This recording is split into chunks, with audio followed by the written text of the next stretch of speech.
लिन chain एक साधारण नौकरी पेशा युवक था जिसकी जिंदगी पूरी तरह बदल गई जब एक सुबह उसकी आंख खुली और उसने अपने बिस्तर पर दो खूबसूरत लड़कियों को सोते हुए देखा। पहले तो वो घबरा गया, लेकिन जल्द ही उसे पता चला कि वे उसकी सौतेली बहनें हैं। उसके पिता ने हाल ही में सुपरिवार में शादी की थी, जिसके कारण वो अब इस बेहद प्रभावशाली परिवार का हिस्सा बन चुका था। सबसे चौंकाने वाली बात यह थी कि उसकी आठों बहनें अपने अपने क्षेत्र में असाधारण सफलता हासिल कर चुकी थीं। कोई अरबों की कंपनी की अध्यक्ष थी, कोई मशहूर वकील, कोई प्रसिद्ध डॉक्टर, तो कोई अंतरराष्ट्रीय स्तर की डिजाइनर थी। जब लिन चेन अपनी साधारण जिंदगी और अपनी बहनों की शानदार उपलब्धियों के बीच का अंतर देख रहा था, तभी उसके सामने एक रहस्यमयी सिस्टम सक्रिय हो गया। सिस्टम ने उसे बताया कि वो अपनी बहनों पर जितना पैसा खर्च करेगा, उसे उसका 10 गुना रिवॉर्ड मिलेगा। शुरुआत में उसे ये बात मजाक लगी, लेकिन जब उसने अपनी दो बहनों को छोटे छोटे उपहार दिए और बदले में उसे 1 मिलियन युआन का इनाम मिला, तब उसे समझ आ गया कि ये सिस्टम सचमुच काम करता है। इस नई शक्ति के साथ लिन चेन ने अपनी बहनों के लिए महंगे उपहार खरीदने शुरू कर दिए। इसी दौरान उसकी मुलाकात किम मिंगयुए से हुई, जो सु परिवार की सबसे बड़ी दुश्मन थी।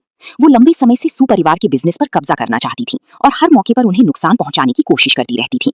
जब उसने लिन चेन और उसकी बहन का अपमान करने की कोशिश की, तब लिन चेन ने पूरे ज्वेलरी स्टोर की नई कलेक्शन खरीद ली और अपनी बहनों को उपहार के रूप में दे दी। इस खर्च के बदले सिस्टम ने उसे कई गुना ज्यादा धन दे दिया। कुछ समय बाद सु ग्रुप अचानक एक बड़ी संकट में फंस गया। उनके मुख्य सप्लायर ने कीमतें बढ़ा दी, जिससे कंपनी को भारी नुकसान होने वाला था। सिस्टम ने लिन चेन को एक मिशन दिया कि अगर वो कंपनी को इस संकट से बचा लेता है तो उसे भारी इनाम मिलेगा। उसने अपनी समझदारी का इस्तेमाल करते हुए दूसरी सप्लायर से संपर्क किया और ऐसी स्थिति बना दी कि दोनों सप्लायर सु ग्रुप को सामान देने के लिए प्रतिस्पर्धा करने लगे। इस तरह कंपनी का संकट टल गया। लेकिन किम मिंगयुई यही नहीं रुकी। उसने सु परिवार के महत्वपूर्ण प्रोजेक्ट्स पर कब्जा करना शुरू कर दिया और आखिरकार छोटी बहन सु लेले का अपहरण कर लिया।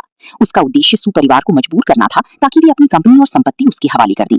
अपनी बहन को खतरे में देखकर लिन चेन ने सिस्टम की मदद ली और शुआनवू गैंग के शक्तिशाली नेता शुआन हु से संपर्क किया। उसने बड़ी रकम खर्च करके किम मिंगयुए की व्यापारिक सहयोगियों को उसके खिलाफ कर दिया। इसके बाद लिन चेन सीधे उस जगह पहुंचा जहां सु लेले को बंदी बनाकर रखा गया था। कई मुश्किलों का सामना करने के बाद वो अपनी बहन को सुरक्षित निकालने में सफल हो गया। उसी समय किम मिंगयुए का पूरा प्लान भी टूट गया, क्योंकि उसके सभी सहयोगी उसका साथ छोड़ चुके थे और सु परिवार के पक्ष में आ गए थे। उसका व्यापारिक साम्राज्य बिखर गया, जबकि सु परिवार पहले से कहीं ज्यादा मजबूत होकर खड़ा हो गया। इस सफलता के बाद सिस्टम ने लिन चेन को भारी धनराशि का इनाम दिया और उसकी ताकत तथा प्रभाव पहले से कई गुना बढ़ गए।